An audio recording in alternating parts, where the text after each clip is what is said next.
자, 이번엔 식약처 이슈 중에서 가장 핫한 이슈 수다로 풀어보는 시간 가져보도록 하겠습니다. 안녕하세요. 안녕하세요. 의료기기에 주민등록증이 생긴다고요? 그 사실부터 말씀드리면 아닙니다. 네. 그럼 오늘 왜 나오신 거예요? 아마 7월부터 시행하는 네. 의료기기 통합정보 시스템 구축에 관련된 부분 때문에 그 얘기가 나온 것 같습니다. 의료기기 통합 정보 시스템이라는 게 좀 이렇게 와닿지가 않아요. 말이 좀 어려운데요. 의료기기 통합정보 시스템은 의료기기에 바코드 형태의 표준 코드를 부착해서 실시간으로 그 유통에 대한 부분이나 정보에 대한 부분을 확인할 수 있게끔 하는 시스템을 말하는 겁니다. 바코드를 의료기기에다가 이렇게 딱 붙여서 네네.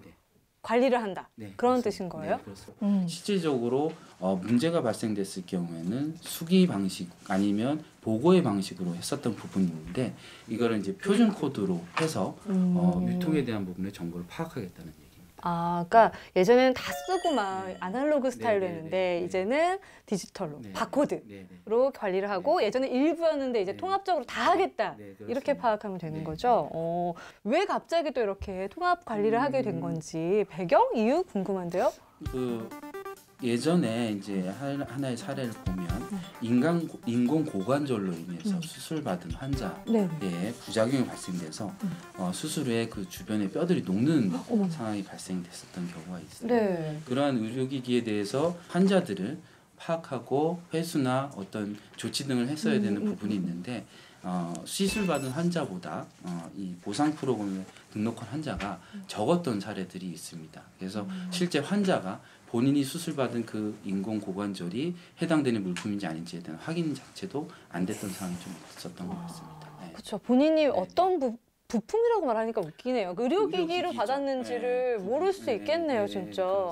그렇죠. 아니 그러면 병원이나 뭐 의사 선생님이 좀 이렇게 신경 써서 연락을 주면 안 되나요? 의사분들이 이제 알려주면 되는데 체계적인 관리 시스템이 없다 보니 그런 게 좀 부족했던 게 사실이긴 합니다. 환자도 모르지만 병원에서조차도 네네. 잘 모르는 경우가 있다. 그렇군요. 근데 이게 더 문제인 거는 인체 내에 삽입된 이런 경우에는 진짜 좀 문제가 되겠어요. 아니 필러, 보형물처럼 의료기기라면서요? 네, 그렇습니다. 그런 위해서 목적으로 사용되는 필러도 의료기에 해당되고 의료기 관리 품목으로 관리되고 있고요. 주사기 뭐 아니면은 뭐 체온계 이런 것들만 들어가는 줄 알았는데 기구도 포함되지만 재료도 의료기에 해당됩니다. 재료도 그렇군요. 정말 수많은 것들을 다 내포하는군요. 이 중요한 정책이 시작되는구나라는 생각이 드는데 그래서 더욱 의료기기 통합정보 시스템에 대해서 궁금해집니다. 우리가 좀 쉽게 설명하기 위해서 서론이 길었잖아요.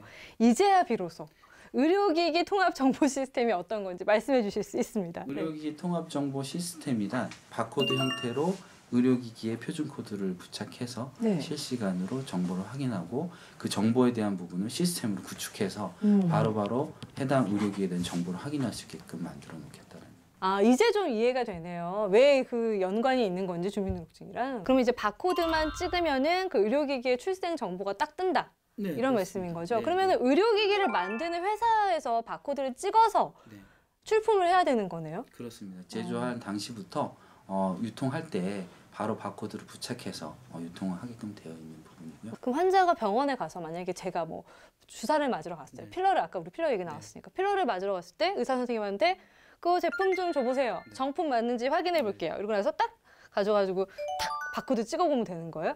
기본적인 정보는 나올 수 있죠. 이거가 좀 더 활성화가 되면은 더더군다나 보여줘야겠어요. 그 외에도 좀 저희가 알아야 될 게 있다면서요? 또 하나는 소비자가 알지 못하는 위해 사실에 대해서 소비자도 알 수 있게끔 하는 부분의 목적도 있습니다. 그리고 실제 소비자가 휴대전화 등을 통해서 해당 제품에 대한 정보도 파악할 수 있게끔 하는 게 우리 통합정보 시스템 구축의 목적 중에 하나입니다. 요즘 막 TMI 이래가지고 굉장히 많은 정보를 알고 있는 거에 대해서 나쁜 이미지가 있는데 이거는 정말 좋은 굿 정보네요. 사실 좀 의료 부분에 있어서는 환자 입장에서 잘 몰라서 약자가 되는 경우가 많은데 이런 것들만 잘 알아도 정말 당당하게 요구할 수 있는 그런 환자 네. 소비자가 될 수 있을 것 같네요. 아, 그럼 이 좋은 정책은 언제부터 시작이 되는 건가요? 올해 7월부터 위에 등급이 높은 의료기부터 시작될 예정입니다. 아, 위에 등급? 예, 위에 등급. 그런 게 있어요? 네, 그럼 뭐예요?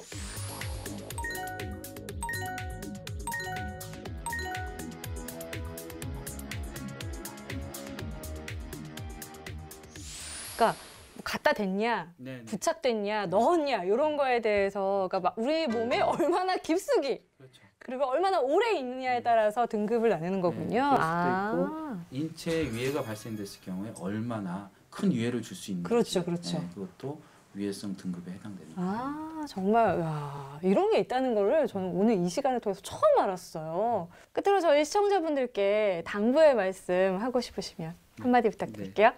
의료기기 통합정보 시스템 구축에 대한 부분은 해당 의료기기에 대한 유해성이라든가 안전성을 확보함으로써 좀 더 안전관리 강화하겠다는 목적입니다. 나중에 혹시나 이 새롭게 시작되는 바코드를 통한 통합정보 시스템 구축이 되면 소비자분들도 해당 정보를 잘 활용해서 안전한 의료기기 사용이 될 수 있도록 해주셨으면 감사하겠습니다. 네, 오늘 굉장히 새로운 신박한 정보를 또 그리고 유용하게 쓸 수 있는 정보에 대해서 잘 알려주셨는데요. 의료기기 정책에 대해서 저희도 관심 가지고 잘 활용하도록 하겠습니다. 네. 앞으로도 재미있는 정보 있으면 또 찾아와 주세요. 네. 고맙습니다, 정재용 감사합니다. 주무관님.